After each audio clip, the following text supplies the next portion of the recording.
It's Transformers 96 here, another review, this time Transformers Dark of the Moon, Voyager Sentinel Prime.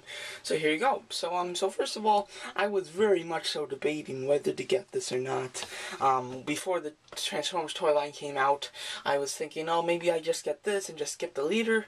Maybe I get the leader and just skip this one. I didn't know what to do. I came to the conclusion to skip this one and get the leader, which I did, and I got the leader, love it. But then I decided to get this guy, mostly because I really I liked him a lot more than I thought he would be in the movie. Well, mostly because he was much different than I ever thought he'd be. Just in case any of you haven't seen the movie, I don't want to spoil it for you. But yeah, so it was very neat to get this. So I wanted a Voyager because I had a Voyager Megatron and a Voyager Prime. So I really wanted all three of them so that maybe I can put them in some poses, like at the end of Transformers Dark of the Moon. So yeah, so that's pretty much why I got this. But I really like it. So yeah, when I saw it in stores at first, didn't buy it. Waited, and then I decided to bite the bullet maybe a week ago, and I'm very happy. So here you go. So here's the box. There you go. The back there. You can see him and his mech weapon. Very nice. So let me put this aside. So here he is, the Sentinel Prime Voyager in his Rosenbauer fire truck. So very nice. First of all, his mech tech weapon. It's supposed to be kind of like the hose or that kind of like ladder thing that they go on to spray water in the place or whatever. It's a very interesting mech tech weapon. I like it. I just don't like it as the hose. It's this big, obtruse kind of thing on the top of the fire truck, which I can't say I love. It does hinge into here, so and it does swivel. And it hinges at 2 points, so yeah, so that's pretty cool. But you can just pop it right out. Here it is supposed to be kind of like a gun, I guess. I wish that this thing would stay on more, but it just kind of falls forward, which isn't too great. But when you push this in, oh sorry, it's unaligned. Hold on, here we go.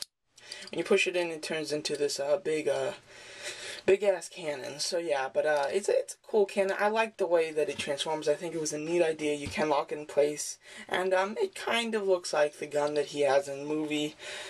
It's definitely more accurate than the well, it's the only gun that you're gonna get for the Sentinel, because the leader comes with the shield and sword. This guy comes with the gun, so it's nice. I'm glad to get the gun because I kind of wanted the gun that he had in the movie, the kind of disintegrator thing. So yeah, so it's cool. If you get this offline and then you try to do it, it just won't work. So that you have to just get it aligned and then it'll work. Just so you know. So now with the the truck, it's pretty accurate. It's just about as accurate as the leader.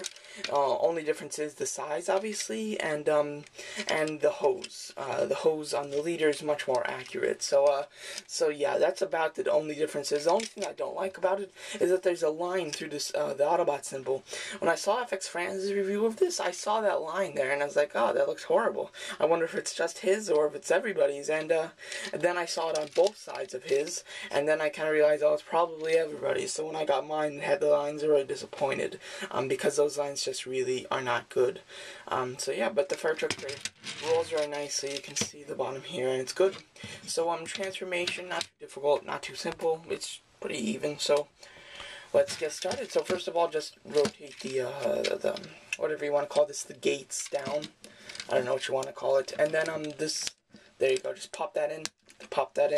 And then those are his legs. You can just rotate them down to get them out of your way if you wish. And then with the front of the fire truck, it's not really locked in. It's just kind of laying over his body. Just gonna want to kind of separate it. There you go. Just separate it like this.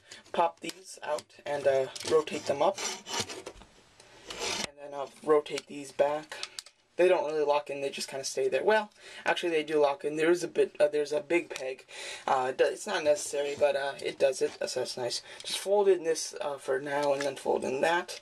And then with his body, this is the kind of harder part of the transformation. First with his wheels, you're just going to want to kind of pop them out and rotate them back. It's not the easiest of tasks, but you can do it. It's a very strange how they, and what kind of joints the wheels have. Oh, here, just rotate them down like this. Sorry, I was trying to pull them up, just rotating down. Well, first, sorry, this middle thing is totally in my way right now. So just, Sorry, I am struggling on the wheels right here. And just pop it down. Should be able to. I don't know why it worked on this side so well, but now this side is fighting me. Oh, there we go. Pop it down just like this. And now rotate the body piece up like this, and then just push the body piece up, which will push his head up, and then just keep pushing to pop it in place. And there you go. So that it probably will still be able to rotate, but it'll rotate very slightly. Here you go. And then just pop it in just like that. So there. And then with his arms right now, just rotate them up. And you can just rotate them the right kind of way. And then there's a little peg. Well, it's not really a peg. It's more of this ball joint and then this kind of weird kind of joint or hinge right there. And then you just hinge them in. They don't hinge in very tight, but they stay in. I'm not sure why, but they do. So you won't have to worry about that. And now rotate the feet. Pop this out and back up. Pop this little foot panel up and there, and then you can rotate the feet up, and then you rotate them at the knee. Now with this kibble, just rotate this piece down, pretty much just bring this up, and there's this little kind of rectangle, and then this little slot, and then you can just slide it in. Once you align them, it's kind of hard to align them though, because the windshield, the thing is up a bit higher. The robot, it's kind of at an angle, the little hinge there, the slot. So you can do it though. And there you go. That's pretty much transformation. And just straighten them out and everything. Get them standing all good and nice. And you can do this with the backpack, or you can kind of fold it out like this. That's probably how most people do it. Kind of give him a kind of cape look, which isn't fantastic, but it isn't horrible. So here he is in robot mode. So it's a nice robot mode. Definitely not as movie accurate as the leader for obvious reasons. But it's a okay substitute. The front chest piece is a faulty chest piece. The actual one actually is the windshield and everything. So it's a shame not to see it like that here. Oh, sorry that my sideways just fell and just scared me. So sorry, that was weird. But the backpack is obviously very big. It's like a cape. Really don't like that very much. Yeah, and then but his arms and everything look good. The arms are just as movie accurate as just as accurate as the ones on the leader. They're pretty much like the same sculpt, just miniaturized. So yeah, and then the only thing that's better on him than the leader is that these peg in, and they peg in much nicer. His feet look good. They kind of got the triangle look. A lot of his stuff is faulty. You know, like this was the actual front in the leader. His foot actually kind of folded out and became the back on that one, but yeah, but it's okay. I really like it. It's got a nice design here, some different shades of red and different shades of silver and gray. So yeah, the paint apps are pretty decent. They all go on very nice, but it's just those kind of three colors: black, gray, and red, and a little bit different shades of gray and different shades of red. You can take his gun and peg it into either one of his arms. And one thing, he doesn't have very many MechTech pegs. All he has is his hands, and that's about it.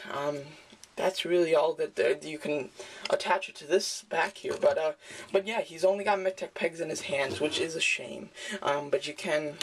Oops. And he doesn't hold it that well. He holds it decent, but decent isn't that good. So he holds it decent. I highly recommend the leader, even though the leader is about, what is it, $10 more? Or no, it's more like $20 more. The leader's about double what this guy costs, even more than that actually, but it's well worth it because it's double the quality, double the size, and has some great features, great accessories, and does the voice and the light up things and everything. So I highly recommend that you get the leader. The only reason that you're kind of not going to want to get the leader is because so far right now they haven't made a leader Megatron, and the only kind of leader Prime is like the big ass ultimate Prime, which isn't the best figure. I don't like the way it looks. I don't know about you guys, but yeah. So the only reason that you're gonna really want to get this guy, if you want to pose your Optimus, Sentinel, and Megatron together, that's why you're going to want to get this guy. But he's a decent toy. So I highly recommend that you get the leader, but if you absolutely can't, then this is a decent substitute, I guess. But there you go. So that's my review. I like the face, and he's got some good light piping, so yeah. But that's my review for Transformers Dark of the Moon Voyager Sentinel Prime. Thanks for watching.